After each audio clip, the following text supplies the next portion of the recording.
देखिए आपको integration find करना है क्या, कॉस, आपको इंटीग्रेशन फाइंड करना है एक्स, तो देखिए cos two theta, cos two x का फॉर्मूला आप जानते होंगे, cos two x equal to लिख सकते हैं cos square x minus sine square आपको एक्स। यहां देखिए नीचे में साइन नहीं दिया हुआ है तो साइन को हटाते हैं, कॉस स्क्वायर को रहने दीजिए। साइन स्क्वायर का फॉर्मूला क्या है, 1 माइनस कॉस स्क्वायर, तो कॉस स्क्वायर एक्स लिख दीजिए। अब साइन स्क्वायर का फॉर्मूला क्या है आपको, 1 माइनस कॉस स्क्वायर एक्स। अब ब्रैकेट ओपन करेंगे तो क्या हो जाएगा, cos square x minus 1 minus हो जाएगा कॉस स्क्वायर एक्स, ये दोनों ऐड होगा तो क्या होगा 2 कॉस स्क्वायर आपको x equal to cos 2x का। इस तरह साइन 2y दिया हुआ है तो कॉस 2y दिया हुआ था, कॉस 2y के जगह हम लिख सकते हैं 2 कॉस स्क्वायर y माइनस 1। क्यों फॉर्म में लाए हैं, क्यों, माइनस कॉस y कट जाएगा, साइन को हटा दिए। यहाँ देखिए एक इंटीग्रेशन दिया हुआ है आपको cos 2x cos 2y और क्या दिया हुआ है आपको डिवाइडेड cos x दिया हुआ है, cos y दिया हुआ है और dx। अब इसका फॉर्मूला यूज कीजिए, आप इसका फॉर्मूला यूज कीजिए, कौन सा फॉर्मूला है आपको लिखिए, integration 2 cos square x minus 1 किसका cos 2x का। आप चाहे तो डायरेक्ट आपको याद होगा लिख लीजिएगा, यहाँ माइनस लिखेंगे आपको ब्रैकेट करेंगे 2 cos स्क्वायर आपको y है तो y लिखें यहाँ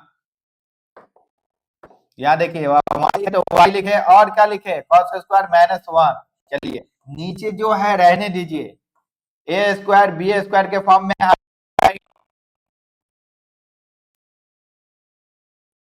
इसका ये ब्रैकेट 2 cos स्क्वायर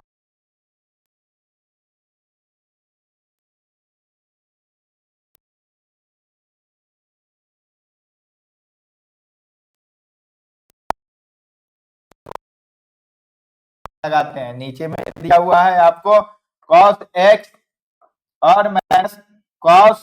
y, ठीक है। ये देखिए ये प्लस में है और ये माइनस में है, कटेगा, बचेगा क्या आपको, जो बचा हुआ है उसको लिखिए, बचा हुआ का इंटीग्रेशन आपको बचा हुआ है 2 cos स्क्वायर, 2 cos स्क्वायर बचा हुआ है और भी बचेगा माइनस 2 cos स्क्वायर y बचा हुआ है, नीचे में cos x है, देखिए वही बचा होगा माइनस cos y है और dx है। देखिए ये 2 कॉमन है, ये 2 कॉमन बाहर निकाल लिया, आपको 2 बाहर निकालते हैं, इंटीग्रेशन क्या बचेगा cos स्क्वायर x बचेगा माइनस cos स्क्वायर y बचेगा, ये a स्क्वायर बी स्क्वायर के फॉर्मूला में आ जाएगा। देखिए आप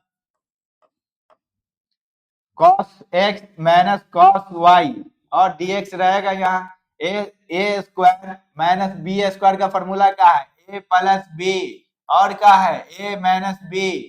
तो देखिए इसको हम a अगर मानते हैं और इसको b मानते हैं, यहाँ पे लाकर रख दीजिए, इस पे स्क्वायर है इस पे स्क्वायर है तो क्या होगा आई इजकल टू लिखे इंटीग्रेशन 2 तो बाहर है, यानी a प्लस बी लिखते हैं, a cos को माने हैं, cos y को b माने हैं, फिर इनटू a माइनस बी, तो a माइनस बी तो ये हुआ x और माइनस b और क्या आपको dx, नीचे में जो दिया हुआ है रहने दीजिए आप, यही तो दिया हुआ है cos y। देखिए तो जो नीचे दिया हुआ ऊपर नीचे ऊपर कटेगा, बचेगा क्या आपका, बचेगा क्या, बचा है आपको वहां पे इंटीग्रेशन 2 बचा है और क्या है y बचा है, यहाँ पे भूल मत कीजिएगा, देख लीजिए आप इंटीग्रेशन करना है दोनों का, तो 2 इससे मल्टीप्लिकेशन कीजिए आप, ब्रैकेट ओपन कीजिए तो cos x हो जाएगा और dx हो जाएगा, 2 से इससे भी मल्टीप्लिकेशन होगा 2 और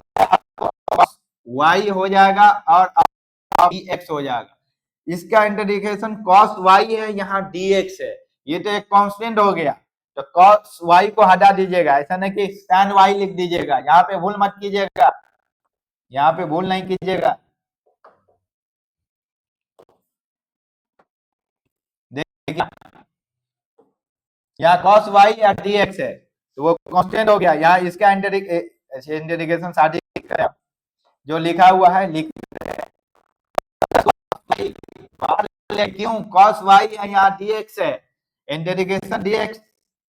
इसका ये कांस्टेंट हो गया भाई, ऐसा ना कि sin y लिख दिए गया, भूल हो जाएगा। इसका क्या होगा इंटीग्रेशन sin हो जाएगा x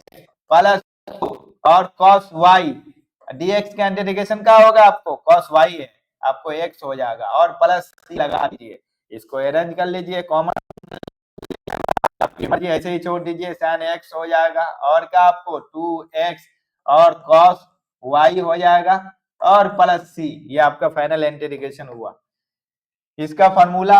आप लोग को आता होगा, ए प्लस ए स्क्वायर माइनस बी स्क्वायर में आएगा, नीचे वाला कैंसिल होगा, उसके बाद ये फाइनल होगा। आपको प्रॉब्लम होगा यहाँ पे थोड़ा cos y इसका इंटीग्रेशन नहीं होगा dx, ये कांस्टेंट हो गया cos y, इसी वजह से नहीं किए उसका।